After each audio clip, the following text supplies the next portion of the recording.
لا حول ولا قوة إلا بالله العلي العظيم. حسبنا الله ونعم الوكيل، نعم المولى ونعم النصير. أعوذ بالله من الشيطان الرجيم. بسم الله الرحمن الرحيم.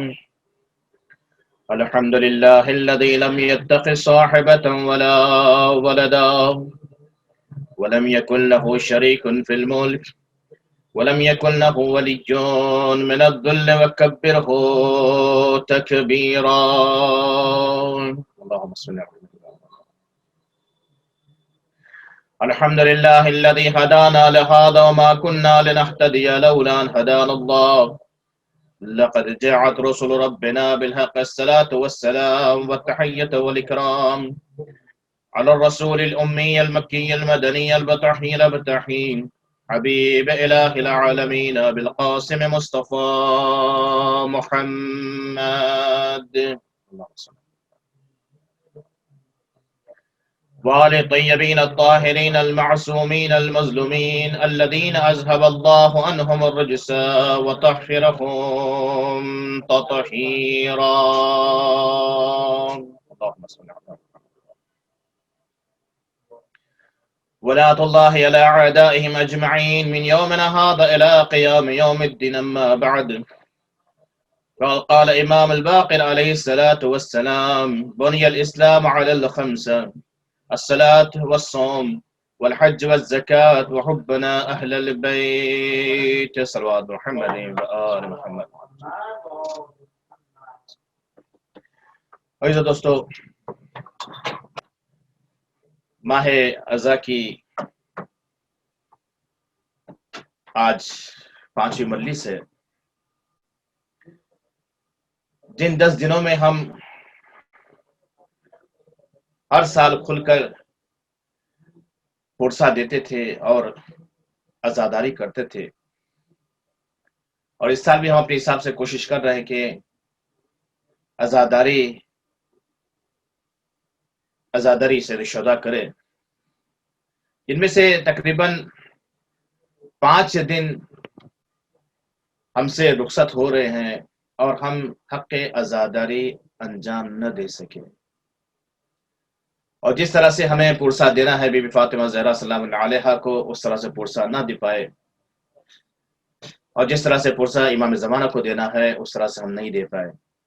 بس خداوند عالم سے دعا ہے کہ خداوند ہم سب کو توفیق عطا کرے کہ ہم اس سے بہترین انداز میں عزاداری کر سکے اور پرسہ داری کر سکے. حدیث جو 5 امام کی، جس کو سرنامہ کلام قرار دیا، کہ جس میں امام فرماتے کہ بنی الاسلام علی الخمسہ، کہ اسلام کی بنیاد 5 چیزوں پہ رکھی گئی ہے. اس میں سے ایک بھی بنیاد اگر ٹوٹ جائے تو اسلام باقی نہیں رہے گا. اور اس میں جو اہم اور امپورٹنٹ جو چیز ہے وہ ہے اہل بیت علیہ الصلوۃ والسلام کی محبت. پہلی چیز نماز، دوسری روزہ، تیسری حج، چوتھی زکوٰۃ و خمس ہے، اور 5ویں چیز جو ہے وہ اہل بیت علیہ الصلوۃ والسلام کی محبت ہے. تو جو دوستو، اہل بیت علیہ الصلوۃ والسلام کی محبت کے لیے قرآن مجید میں بھی آیتیں آئی ہیں. اہل بیت علیہ الصلوۃ والسلام کی شان میں قرآن مجید میں بہت ساری آیتیں آئی ہیں، لیکن اہل بیت علیہ الصلوۃ والسلام کی محبت میں قرآن مجید میں جو آیت ہمیشہ بیان کی جاتی ہے، وہ آیت جب لوگوں نے آ کر رسول خدا سے سوال کیا: یا رسول اللہ، آپ نے ہمیں ہدایت کی، آپ نے ہمیں سیدھا راستہ بتایا، آپ نے ہم سب کی، ہم غلط راستے پر جا رہے تھے، ہمیں سیدھے راستے پر لے آئے، ہم جہنم کی طرف جا رہے تھے، آپ ہمیں جنت کی طرف لے آئے، اور ہماری اصلاح کی، ہم اس کا بدلہ دینا چاہتے ہیں، اجر دینا چاہتے ہیں. تو وہ رسول کہ جو اللہ کے حکم کے سوا کچھ نہیں بولتا، وما ينطق عن الهوى ان هو الا وحي يوحى، کہ جب تک خدا بند عالم کا حکم نہ ہو، یہ ایک لفظ بھی اپنے زبان سے نہیں بولتا. خدا بند عالم کا حکم ہوگا تبھی بولے گا. خدا بند عالم کا حکم کا انتظار کرتے ہیں. کہ خداوند عالم اس کا کیا جواب دیتا ہے کہ جو اجر رسالت کے بدلے میں دینا چاہتے ہیں۔ انتظار کیا گیا، وہاں سے جناب جبرائیل خداوند عالم کی بارگاہ سے جناب جبرائیل تشریف لاتے ہیں اور کہتے ہیں کہ یا رسول اللہ، قل، ان لوگوں سے کہہ دو کہ جو لوگ آپ کو رسالت کا بدلہ دینا چاہتے ہیں، قل لا اسألکم علیہ اجرا، کہ آپ کو کوئی چیز نہیں چاہیے، لا اسألکم علیہ اجرا، آپ اجر رسالت کے بارے میں کسی چیز آپ کو نہیں چاہیے، الا المودۃ فی القربا، سوائے یہ کہ آپ کی اولاد کے ساتھ مودت اور محبت رکھیں۔ تو دوستو، یہ خداوند عالم کا حکم ہے ہم سب کے لیے کہ اہل بیت علیہ الصلوۃ والسلام کے ساتھ ہمیں مودت اور محبت رکھنا، یہ خداوند عالم کا حکم ہمارے لیے۔ تو اہل بیت علیہ الصلوۃ والسلام کی محبت، جیسے کہ اس سے 4 مجلسوں کے اندر پہلے جو بیان کر چکا ہوں کہ اہل بیت علیہ الصلوۃ والسلام کی محبت صرف دنیا میں ہی نہیں بلکہ آخرت میں بھی جا کے اہل بیت علیہ الصلوۃ والسلام کی محبت ہمیں کام آئے گی، اور قیامت کے دن ہر قدم قدم پہ ہم سے اہل بیت علیہ الصلوۃ والسلام کی محبت کے بارے میں سوال کیا جائے گا۔ بلکہ پہلے سوال تو ہمیں اہل بیت کے بارے میں قبر سے شروع ہوگا۔ قبر میں جو سوالات جو کیے جائیں گے کہ من ربک ومن نبیک ومن کتابک ومن قبلتک ومن امامک، یہ سب سوال قبر میں کیے جائیں گے۔ آپ کا امام کون ہے؟ تو ہمیں وہاں جواب دینا ہوگا کہ ہمارے امام کون ہے۔ ہمارے امام، پہلے امام، امام المتقین علی ابن ابی طالب علیہ الصلوۃ والسلام، اللہم صلی علی محمد، اور آخر امام تک ہمیں بیان کرنا ہوگا کہ ہمارے آخری امام، امام مہدی صاحب الزمان علیہ الصلوۃ والسلام۔ تو صرف دنیا نہیں بلکہ قبر نہیں بلکہ آخرت، ہر جگہ پر ہمیں اہل بیت علیہ الصلوۃ والسلام کے بارے میں ہم سے سوال ہوگا، اور اہل بیت علیہ الصلوۃ والسلام کی محبت ہمارے دلوں میں تھی یا نہیں تھی، اس کے بارے میں ہم سے ضرور بضرور یہ سوالات کیے جائیں گے۔ عزیزو دوستو، آج منگل کا دن ہے، اور رات انشاءاللہ منگل کی رات آئیں گی انشاءاللہ۔ آج رات میں ہمارے لیے بیان کیا گیا ہے کہ آپ ایک دعا کی تلاوت ہمیشہ کرتے رہو، جسے دعائے توسل کہا جاتا ہے۔ دعائے توسل، بے شک دعائے توسل ہر حال میں، ہر جگہ پر، اس کے لیے کوئی وقت معین نہیں ہے، لیکن یہ دعا کے لیے ایک رات معین کی گئی، اس رات میں اگر پڑھا جائے زیادہ ثواب ہے۔ جیسے دعائے کومیل امام علیہ الصلوۃ والسلام کی دعا ہے، جناب کومیل کو تعلیم کی گئی تھی دعا۔ جناب کومیل نے جب بصرہ میں جناب کومیل رہتے تھے، امام علیہ الصلوۃ والسلام سے جب ملاقات ہوئی بصرہ کے اندر، تو اس وقت جناب کومیل نے سوال کیا امام علیہ الصلوۃ والسلام سے کہ یا مولا، وہ دعا کی ہمیں تعلیم دو کہ جو دعا جناب خضر پڑھا کرتے تھے، اور جناب خضر کی عمر خداوند عالم نے طولا نہیں کر دی، آج تک جناب خضر زندہ ہے۔ تو اس وقت امام علیہ الصلوۃ والسلام نے جناب کومیل کو بیان کیا کہ کومیل، یہ دعا پڑھو، یہ دعا جناب خضر پڑھتے تھے، ہم آپ کو تعلیم دیتے ہیں دعا۔ اے کومیل، کوشش کرو یہ دعا کو ہر روز پڑھو، اگر ہر روز نہ پڑھ سکو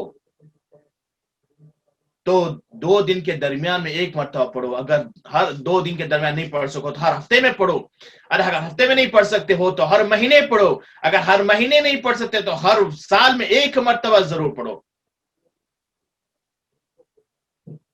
یہ دعا ضرور پڑھا کرو کہ جس سے آپ کی تمام مصیبتیں دور ہو جائیں گی، آپ کی تمام مشکلات دور ہو جائیں گی، آپ کی تمام پریشانیاں دور ہو جائیں گی۔ اور مشہور ہو گئی دعائے کومیل کے نام سے، تھی دعا امام علیہ الصلوۃ والسلام، لیکن امام علیہ الصلوۃ والسلام جب کومیل کو یہ دعا تعلیم دی، اور جناب کومیل نے تمام لوگوں کو تعلیم دی دعا، اور یہ دعا مشہور ہوئی دعائے کومیل کے نام سے۔ عزیزو دوستو، دعائے کومیل کو جناب کومیل بھی محب اہل بیت تھے، اور اہل بیت علیہ الصلوۃ والسلام کی خاطر انہوں نے اپنی جان کو قربان کیا۔ حجاج بن یوسف نے جناب کومیل کو کوفہ میں شہید کیا۔ ایسو دوستو دیکھیے، تو یہ دعائے کومیل شب جمعہ کے لیے بیان کی گئی ہے، دعائے ندبہ جمعے کے دن صبح میں بیان کی گئی ہے، اور دعائے توسل جو ہے وہ دعائے توسل ہمیں منگل کی رات یعنی شب بدھ کو پڑھنے کے لیے تاکید کی گئی۔ دعا توسل میں کیا ہے؟ ہم توسل خداوند عالم سے یعنی واسطہ دیتے ہیں خداوند عالم کو۔ چہردہ معصوم صلی والسلام کا واسطہ خداوند عالم کو دے رہے ہیں، خداوند عالم سے، خداوند عالم کی بارگاہ سے ہم مانگ رہے کہ پروردگارا تجھے یہ چہردہ معصوم صلی والسلام کا واسطہ کہ ہماری یہ حاجتوں کو پوری کر دے، ہماری مشکلات کو دور کر دے۔ تو جو دوستو کل کی مجلس کے اندر جو گزرا کل تھا اس کے اندر میں نے بیان کیا تھا کہ خداوند عالم نے ہمارے پاس بہترین وسیلے دیے کہ یہ وسیلوں سے تم میرے پاس آؤ، کیونکہ خداوند عالم اتنے بلند مرتبے پہ ہے کہ ہم اس تک نہیں پہنچ سکتے، تو اس کے لیے وسیلے کی ضرورت ہے کہ جو دونوں طرف سے خداوند عالم سے اور انسانوں سے ملا ہو، تو وہ ہے اہل بیت علیہ السلام۔ اہل بیت علیہ السلام انسانوں سے بھی ملے ہوئے ہیں اور خداوند عالم سے بھی اہل بیت علیہ السلام ملے ہیں۔ جو واسطہ ہے ہمارے لیے اہل بیت، کہ جو ہماری ان کے واسطے سے ہماری دعاؤں قبول ہوتی ہے، ہم واسطہ دیتے خداوند عالم کو، کیونکہ خداوند عالم نے خود فرمایا ہے وَابْتَغُوا إِلَيْهِ الْوَسِيلَةَ کہ میرے نزدیک میں وسیلہ لے کر آؤ۔ تو اہل بیت علیہ السلام کا وسیلہ، کس مصیبت میں ہم اہل بیت علیہ السلام کو وسیلہ قرار دیں۔ کل 2-3 چیز بیان کی تھی آپ کے سامنے، پھر دوبارہ اس کو دوہرا دوں۔ تمام ائمہ معصومین کی ہم دیکھیں کہ تمام ائمہ معصومین صلی اللہ علیہ وسلم میں ہم کس ذریعے سے یہ وسیلہ اختیار کرے، کس امام کا کس مصیبت کے اندر، کس پریشانی کے اندر ہم امام کا واسطہ، اہل بیت علیہ السلام کا واسطہ ہم خداوند عالم کی بارگاہ میں پیش کریں۔ رسول خدا حضرت محمد مصطفیٰ صلی اللہ علیہ وآلہ وسلم، بی بی فاطمہ الزہرا سلام اللہ علیہا، امام حسن اور امام حسین صلی اللہ علیہ وسلم، تمام حوائج کے لیے اور اللہ کی اطاعت حاصل کرنے کے لیے، اللہ کی اطاعت کرنے کے لیے اور اللہ کی خوشنودی اگر ہمیں حاصل کرنا ہو تو ہم یہ 4 معصومین کا واسطہ دے کر خداوند عالم کی بارگاہ میں دعا مانگے کہ خدا تو ہمیں توفیق دے تیری اطاعت کرنے کی، خدا تو ہمیں توفیق دے تیری خوشنودی حاصل کرنے کے لیے۔ تو یہ واسطہ دے کر جب ہم دعا کریں گے تو وہ دعا خداوند عالم ہماری جلدی قبول کرے گا۔ امام علیہ السلام کا واسطہ ہم کب دیں؟ کل کی مجلس میں بیان کیا تھا کہ امام علیہ السلام کا واسطہ اگر دشمن سے ڈر لگتا ہو، دشمن سے خوف ہو، دشمن کے شر سے بچنا چاہتے ہو یا دشمن سے انتقام لینا چاہتے ہو، تو امام علیہ السلام کا واسطہ خداوند عالم کی بارگاہ میں پیش کیا جائے تو خداوند عالم اس دعا کو امام علیہ السلام کے واسطے سے جلدی قبول کرتا ہے۔ اس کے بعد امام سجاد علیہ السلام کے لیے کہ اگر کوئی بیمار ہے، امام سجاد علیہ السلام کا واسطہ خداوند عالم کی بارگاہ میں پیش کرے، یا اگر وسوسے شیطانی ہو، کوئی شیطان ہمیں بہکاتا ہو، ہمیشہ شیطان ہمارے پہ حاوی رہنے کی کوشش کرتا ہو، اگر شیطان بہکاتا ہو ہمیشہ، تو امام سجاد کا، چوتھے امام کا واسطہ خداوند عالم کی بارگاہ میں پیش کیا جائے اور خدا سے دعا کی جائے پروردگارا یہ وسوسے شیطانی سے تو ہمیں نجات دے، امام سجاد، امام زین العابدین علیہ السلام کے واسطے سے۔ اور بے شک خداوند عالم امام سجاد کے واسطے سے بیماروں کو شفا دیتا ہے اور یہ وسوسے شیطانی کو ہم سے دور کرتا ہے۔ اس کے بعد 5 امام کا اور 6 امام کا واسطہ دیں، کس چیز کے اندر؟ آخرت کے امر کے لیے، آخرت کا کوئی کام ہو یا پھر کوئی فریاد کو پہنچنا ہو،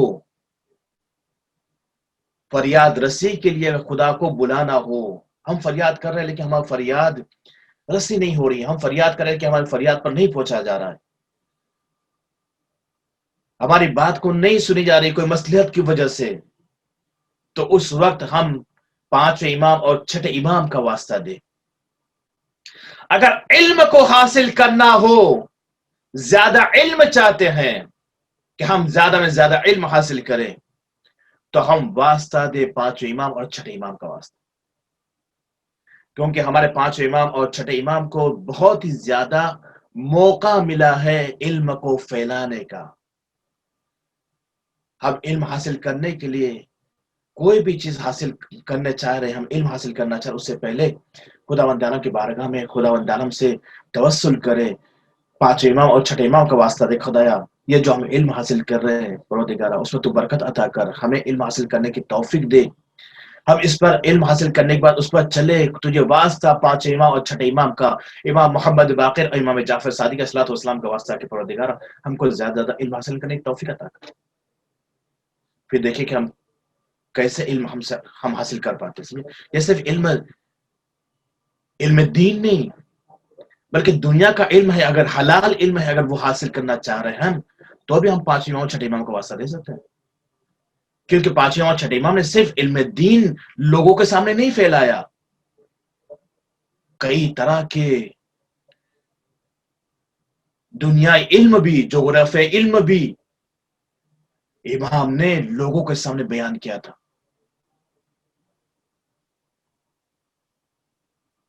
ساتویں امام کا واسطہ ہم کب دیں؟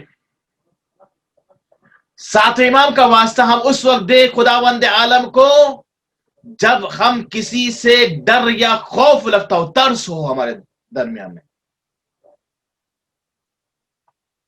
ڈر اور خوف ہو، ڈر اور خوف کی حالت میں، یا اگر ہمیں کسی کا درد ہو، ہمارے بدن میں کسی چیز کا درد ہو یا کوئی چیز ہو، تو اس وقت ہم ساتویں امام کا واسطہ دے، اور ساتویں امام کا واسطہ دے گا، خداوند عالم سے دعا کرے، بے شک خداوند عالم دیکھے ساتویں امام موسیٰ کاظم کا اگر واسطہ دیا جائے تو بے شک خداوند عالم ہماری یہ حاجت کو امام کے واسطے سے ضرور قبول کرے۔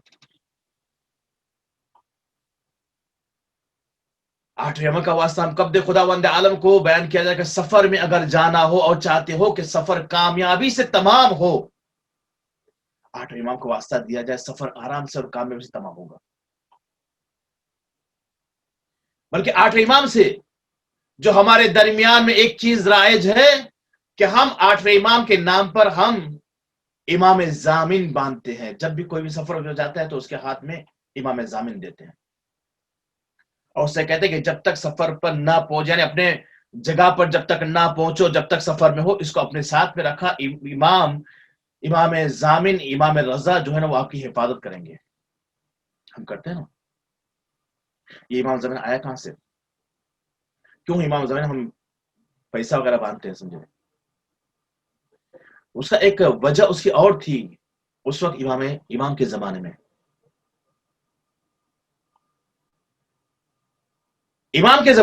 جب مامون الرشید نے امام کو مدینے سے خراسان بلایا، امام خراسان آئے، مامون الرشید نے امام کی محبت اپنے آپ کو حاصل کرنے کے لیے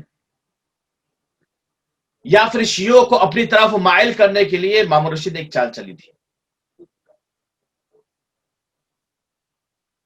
کہ مامون الرشید نے جو اس وقت سکے بنائے تھے، اس سکے کی ایک طرف اپنا فوٹو رکھا تھا اور دوسری طرف امام رضا علیہ الصلوۃ والسلام کا، اور امام رضا علیہ الصلوۃ والسلام کا نام اس سکے پہ لکھا گیا تھا، علی بن موسیٰ رضا، اور تمام لوگوں کے درمیان میں، یعنی اس کی حکومت میں رائج کر دیا تھا کہ آج کے بعد یہی سکے چلیں گے، آج کے بعد اسی سے سودا ہوگا۔